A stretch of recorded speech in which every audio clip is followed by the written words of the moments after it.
It is day 23 on the Camino Francés, breaking it down with the help of Google Earth Pro, supplemental material to the vlog series that I shot in 2017.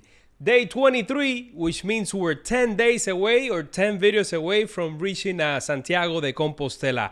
Guys, I hope you're enjoying the series and finding it useful, at least in the planning stage, and helping you make that decision to go to the Camino, which is something that changed my life, and I highly recommend you do the same. We have left La Meseta behind, no more plains. Up ahead are all the mountains that we had to go over in order to get to Galicia.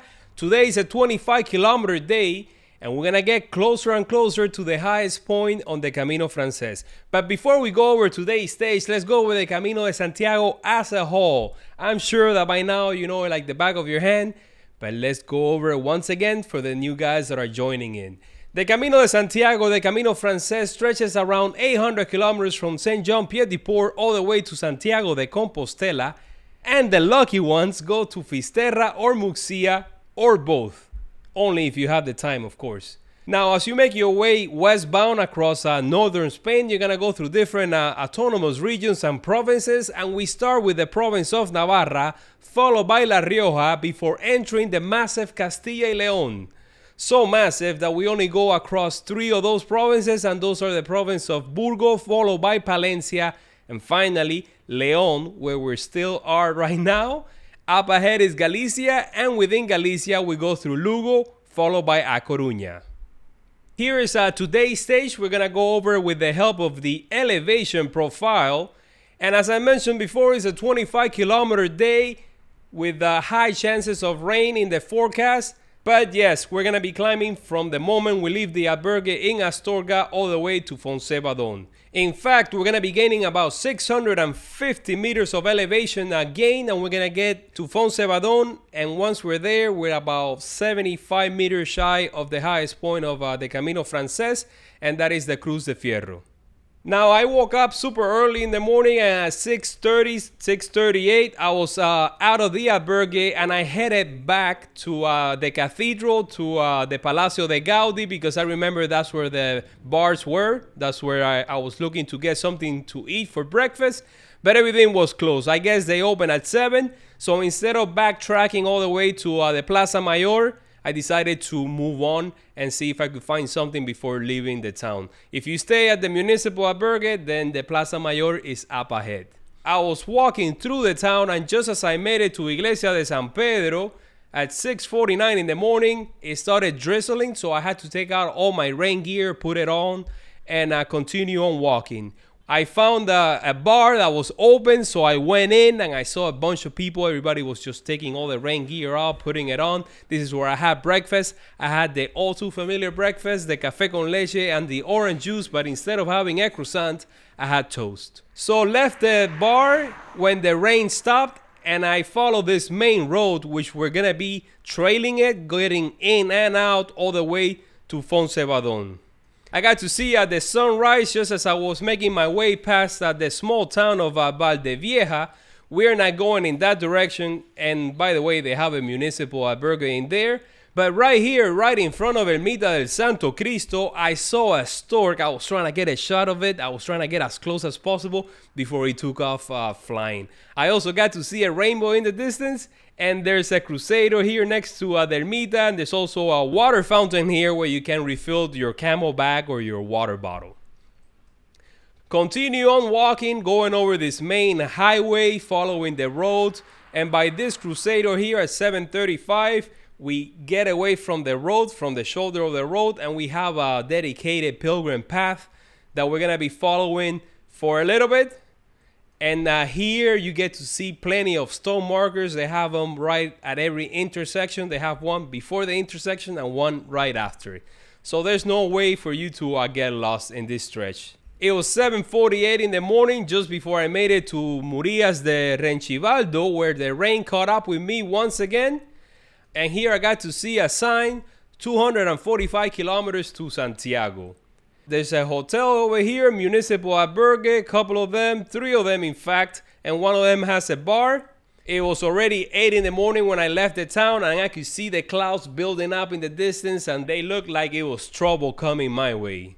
We are away from the main road for a little bit as we make our way through all these open fields here, slowly gaining some ground, but we're not gonna even notice it.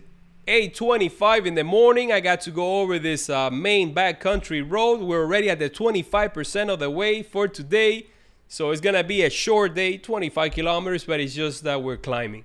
Walking. I guess this is like a racetrack over here. I think I remember hearing like motocross every now and then, so this could be the spot where they were practicing. Funny thing is that as you're making your way across here, you don't get to see any of this. Just another reason why you should get the GPS tracks and plan your Camino, use them for navigation. If you're the kind of person that doesn't like to have a guidebook or GPS and just stick to the yellow arrows, then by all means do it. What I love about them is that at least you can plan ahead. You can know if there are bars or albergues in the next towns, or the water fountains, or how much longer you have until you make it to the next town. Here by this rest area, I decided to change the feather that I was carrying with me, the one that I found yesterday, and just switch over to a flower that I found on the side of the road. 8:45 in the morning when I made it to Santa Catalina de Somoza at 985 meters of elevation, and here I got to see another stork by Iglesia Parroquial de Santa Maria. A few albergues on this town as well, but I continue on walking, made my way past this crucero, and at 9 a.m. I rejoined the road just for a little stretch before detouring from it once again. The skies had cleared, but I was hesitant to take off my rain gear because every time that I would take it off, it would start raining, and then when I would put it on, it would stop. It's just, I guess it's Murphy's Law or something like it. So yeah, you're walking next to the road on the dedicated path, which by the way, you have two of them, so you can choose either one, and you make your way past another rest area. And up ahead, I decided to take off at least my jacket because it was starting to warm up. So I saw a bench and I stopped there and I got a time lapse. I wanted to do more time lapses along the way. So whenever I found an excuse, I would jump at the opportunity. Continue on walking. I only had the pants, the rain gear pants that I was carrying with me, just in case that it would start raining once again. I could just take out the jacket and put it on without having to digging into my backpack. This is something that I hated. I hated it so much that from then on I decided to switch over to ponchos. Another crucero, and then up ahead at 9:34 there's a cross here. A cross that now is like a memorial where they have pictures and notes at the base of the cross.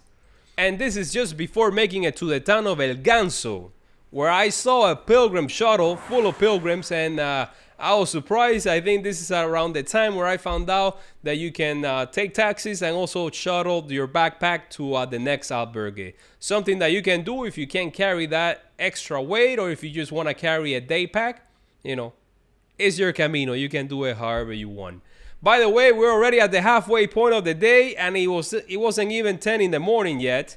And this town, which is at 1,020 meters of elevation, is famous for the Maison Cowboy, a bar where they shot a scene for a Camino movie, a French Camino movie. So I decided to go in, and I got a stamp and also a refreshment. I got some OJ and a small muffin. And here in the backyard, I saw a couple of pilgrims here also taking a break, and this is where I decided to take off the pants and just continue on walking.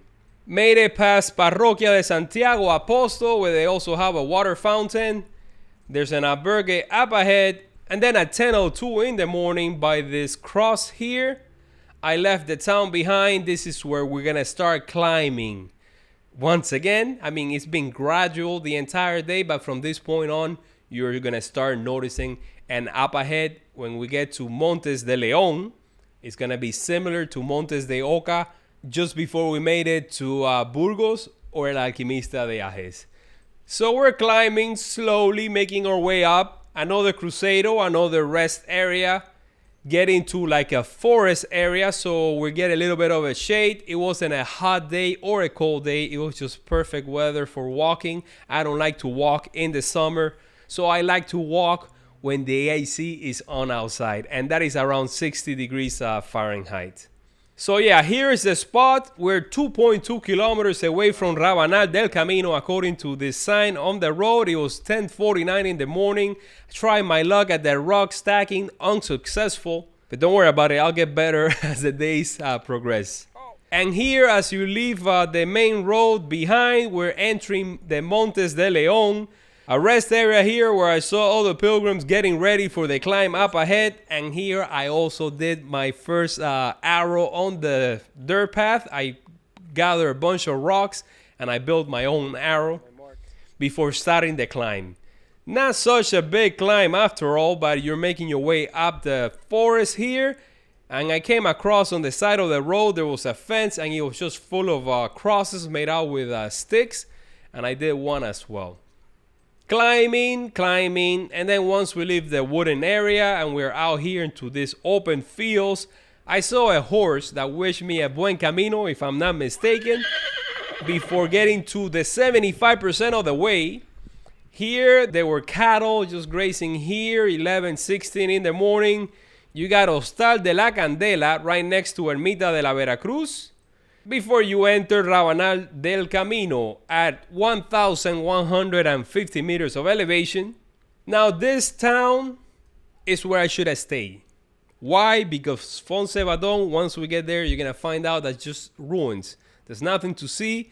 It's just a couple of albergues in the middle of a town that is just completely destroyed. This town over here, it has more infrastructure. I stopped here by the Green Garden camping ground with a very cool new age vibe to it. It also had a place where I could get something to eat, and I had for the first time on the entire Camino green juice and a banana. So after I had that, I decided to continue on walking, and this is where I bump into Rosario from South Korea. The last time that I saw her was in Burgos. She got here, took a day off, and was planning to take another one because her legs were just killing her. And right next to Iglesia de la Asunción, I bumped into a pilgrim, and he was telling me that they had a retreat in this town where you just go in there for a couple of days and you're not allowed to speak. If you want to do that, this is the town, this is the place to do so. But I decided to continue on. I was going to Foncebadón. It was almost 12 o'clock. It was 11:45. When I got to this lavadero, this is where they used to wash their clothes before they invented washers and dryers, and I think they still use them. You get to see them all over Spain. And they also have a water fountain where I refilled my water bottle. Climbing, I left all the pilgrims that were around me behind. As I love the mountains, I mean, you guys know by now that I do climb mountains. I've done a few of the 7 summits, and I want to do some more. It's just that they're so expensive, man. I think Everest is around $50,000 just for the attempt. So if you go there and you have to come back, there goes $50,000.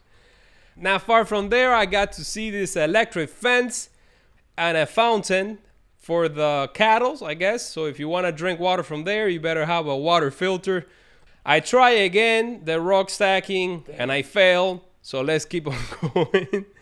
And I was making my way up through this area by myself. I got to another lavadero at 12:18 in the morning. This one had an information deck here. And here in this forest is where I came across another snake. I saw it on the side of the road. I could have missed it because it was making its way through the grass. And for my Australian friends, no, I'm not scared of snakes. It's just that for me, since I grew up in the Caribbean, in Cuba, you know, we don't have snakes over there. I think they have one. I think it's called the Maha or something like that. I saw one once in the 14 years that I was in Cuba, and they are not poisonous. They don't bite. I think they just hit you with like their tail. And here in Florida, we do have snakes, but I've only seen one in my parents' house. It was a garden snake, which is just like very thin, like about this long, in the 20 plus years that I've been here. So for me, every time I see a snake, it's an oddity, it's something just, you know, I find them interesting. I'm not scared of them, but I always treat them as if they're all poisonous, so I keep my distance. This one got away, and so did I. I continue walking. We're almost at the top, 12:43 in the afternoon when we leave the woods behind. Here I got to see power lines in every direction. I got to see a few windmills in the distance, the electric ones. And just after this rest area is where I made it to Foncebadón at 1 p.m. And we are at 1,425 meters of elevation. From here, all we gotta climb is about 70 meters before we make it to La Cruz de Fierro. I'm gonna get there tomorrow. That is the highest point of the Camino Francés, and it's one of those highlights that you cannot miss. I got to the Albergue at 1 p.m. and as you can see here, this is just a collection of ruins. This town was completely destroyed and abandoned for years before a few albergues sprung here, and it's kind of bringing it back to life. So I made it to the Albergue, and it was a good one. I got in, got my stamp, got my bottom bunk bed, took my shower, I put my shoes away. It was completely packed full of people. I paid €8 for the Albergue. I paid 7 for the lunch that I had. It was 1 p.m. so I had some spaghettis. I had them in the back of my mind the whole day. And I also prepaid €9 for the communal dinner tonight. But about an hour after I got here, just the heavens opened up and it started raining, so I couldn't wash my clothes by hand. I had to use the washer and the dryer, and it was the most expensive one on the entire Camino. I had to pay €9 to just wash one set of clothes. It was raining all afternoon, so the minute it stopped, I decided to go out and explore this very small village, just getting shots of the ruins. Even the church in this corner over here was destroyed. I got to fly the drone from this corner. The only time I flew on the entire day because I had put it in the back of my backpack, and once something goes there, I just don't bring it out. It was gonna be a rainy day anyways. So got shots of the entire town, the area, before the clouds rolled in and it started raining once again. So I just had communal dinner with my pilgrim friends here at the Albergue. We had paella, tapas, wine, fruits. There was a guy from Italy and he was playing his guitar, so it was a very cool atmosphere. And I had my feet just by the fire. I mean, just perfect way to end today's stage. So that was the end of day 23. Tomorrow is gonna be another beautiful day, another rainy day. We get to see the Cruz de Fierro. And we're gonna make our way to Ponferrada, another highlight, another beautiful town with an amazing castle built by the Knights Templars. See you on the next video.